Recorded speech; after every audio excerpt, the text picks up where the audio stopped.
Hello YouTube and welcome back to another day in the life when everything goes wrong. And funny enough, this was actually the day after the other job where everything went wrong when I had to change them basin taps when there was no valves.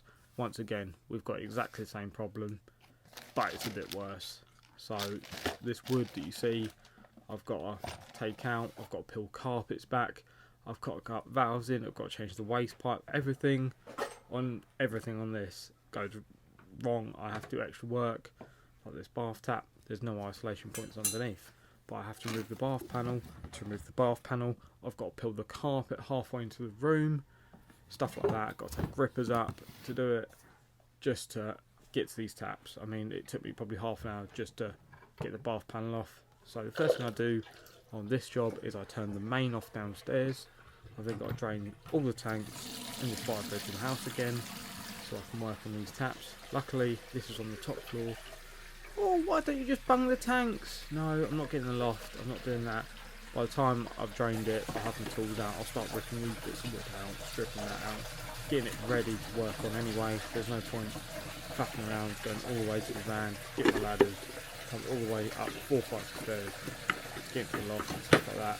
So I just started draining while I can take this out, take the carpet out, take the pedestal out, just the way I work. So, yeah. So first of all, what we're doing is taking these bits of wood out, flat bladed screws, of course.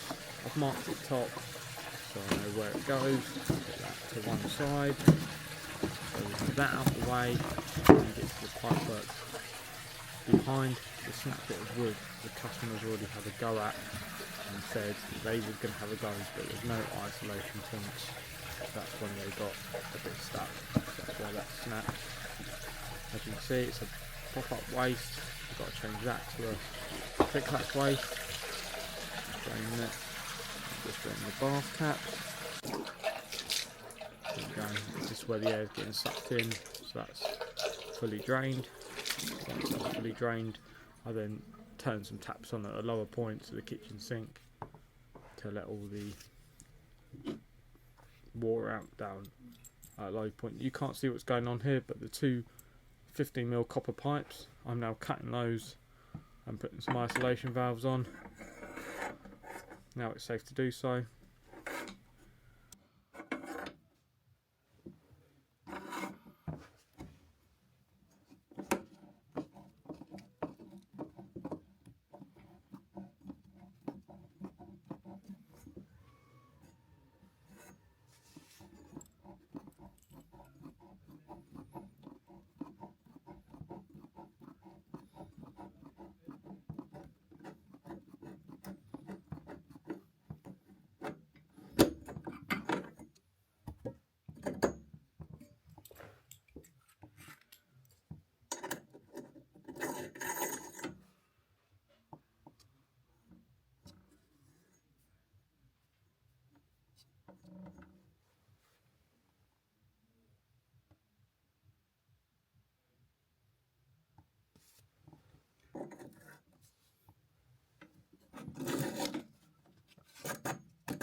So with them isolation valves cut on, I then undo this waste here so that can get out of the way, so that I can then get to the tap behind, so I can remove it and work on it better.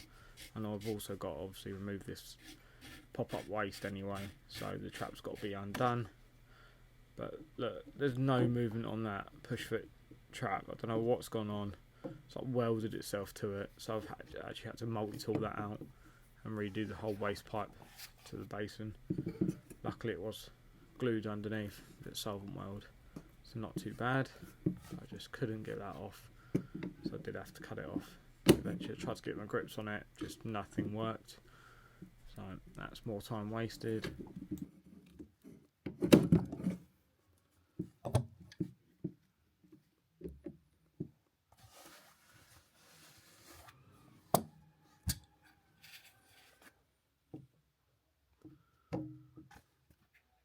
So moving on to removal of the waste pop-up, I stick a screwdriver in the top in the overflow slot, which you've probably seen me do before, and I've unscrewed it with my Temu grips. If you haven't seen my Temu grips, then go on to Temu Tools and you'll find out if it's worth it, and I can tell you they are worth it. For a third of the price, I've still got them 4 or 5 months on, going strong. So just removing this waste. With that removed, I can then clean up all the old silicone, and with that cleaned up, I can then put the new waste in with the silicone. But also I can get to the tap and undo that, change the tap first, then put that together before putting the trap in, because the trap will just be in the way of you. So always work smarter, so work from the furthest point, so you've got more room to get tools in and more light up there, so you can actually see what you're doing.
So with that all cleaned up, I move on to removing the tap. The tails are actually welded into the base of the tap, and the nut is this big large back nut. I mean, I don't know what tool actually goes around this. Luckily this one was loose, but I don't know if there is a tool that will actually undo that, because it's hard to get grips up there, but a large spanner sometimes works. Obviously you've got to get over the tails of the pipe, stuff like that, but it's not as easy to get to as this one. There is some tricky ones out there, but if you have like some tips on how to get them off, then do let me know. Sometimes I do hit them with a flat blade screwdriver and hammer just to get them started. Once you get them started, they can normally turn quite easily, but the thread's normally quite gunky and rusted, so you kind of work the gunk into the nut and then it just chokes up and gets stuck, which is a bit of a pain, but you do get them eventually. Here I am just ripping this tail out.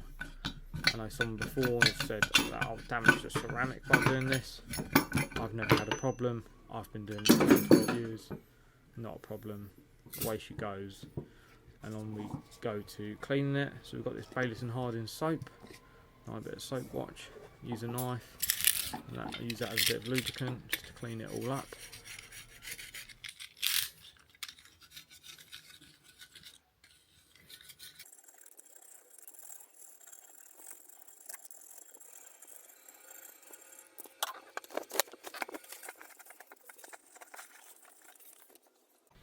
So with that all clean and the tap now on, I can now work on all the stuff below, such as doing up the tails and connecting up to the hot and colds, using my Tapex kit. Once again, a very good bit of kit, quite pricey. I think they're about 150 to 180 depending where you buy them, but they are a very good investment, and if mine went wrong I'd get in it again. One thing with them Tapex kits, they do come with a lifetime warranty, and twice now the little ball bearings that hold the parts in have actually popped out and disappeared. I've emailed NARAD, they don't even reply, they just send you the replacement part with no questions. I just send them a photo, send them part number which is on the box, and send them my address, and they've never queried it, they've just sent the part out. So anyway, back onto this, hot and cold are done and connected. I only had one compression main line, so that's why I've had to go straight in with the rad tail on the other one, but it's all going to get boxed back in. Now moving on to the waste. Once again, like I said, I did cut it with a multi-tool, so I've cut that. Using silicone on my basin waste is that what everyone should do for a guaranteed leak, is you should use silicone always. Never ever had a problem, but then every plumber says they never have a problem with whatever way they do anyway, so this probably is irrelevant, but it works for me. That's the way I do it. Some use Plumber's Mate, some use these big cone things. Here is a video of Real World Plumbing. I've actually cut the piece of pipe short, so I had to use 2 couplings. Now moving on to the bath, like I said, had to remove this massive piece of carpet all the way back halfway into the room. There was a bike up here. With 3 floors up, there's a bike up here, suitcases. You just think, what goes on in people's lives to have a bike on the 3rd floor? But anyway, so we're moving on. So we've got these tails. I like to cut isolation valves in anywhere. If there's a problem with the tap or anything, I can isolate it and not have to drain the whole thing again. These tiles are missing because the customer is going to stick them back on. So as you can see, I've put an isolation valve on the hot. This is the cold I've made up. I'm just going to lubricant the O-ring so I can push it on fully. This is me testing the basin tap that's done with the overflow. Nice little bolt trap on that, so that is all tested and can go back. I then done the bath taps. They were all okay. The grand total, just for these 2 taps, took me 4 hours. 4 hours to change 2 taps. It's ridiculous, I know, but that's life, and we get over it. If you've liked this video, please subscribe to the channel. There's loads of videos on how to do plumbing and Real World Plumbing. But for now, I hope that everyone has a good day.